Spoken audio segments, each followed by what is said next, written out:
кептеліс жасамаймыз. Үлкен көліктерге кептеліс жасамаймыз. Қажет техника болатын болса, қосымша көтеріңдер. Мына екеуі қосымша беларты жаңағы анау ауылдан айландырып ар жағына салады ғой. Мұнда тағы да бір техниканы көтеріп, біреу мына жаққа төмен жүреді, біреу аңға жоғары.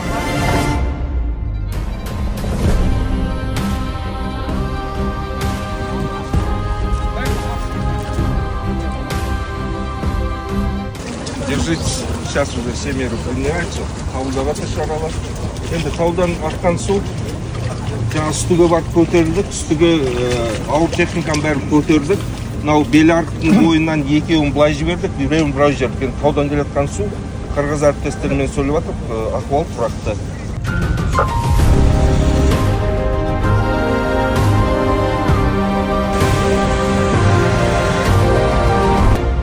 Қатты жауын шашыннан кейін жиналған су Жасөркен ауылына жинала бастады.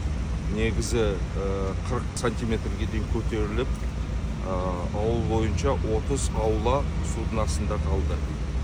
Қазіргі тексерістен кейін, нәтижесінен кейін 30 аула, соның ішінде су келген бір-ақ үй болды. Үйдің ішіне су кірген, яғни бір қосымша құрылыс, времянка. Мал шығыны жоқ ауылда, зардап шеккендер жоқ. Жалпы алғанда 300-ден астам адам жиналып жұмысшылар, 22 мотопомпа, 60-қа жуық бірлік техника жұмыс атқарылып жатыр. Ахуал тұрақты. Жамбыл облысында су қоймалар, Шу, Талас өзендері ахуалы тұрақты. Су деңгейі бақылауда.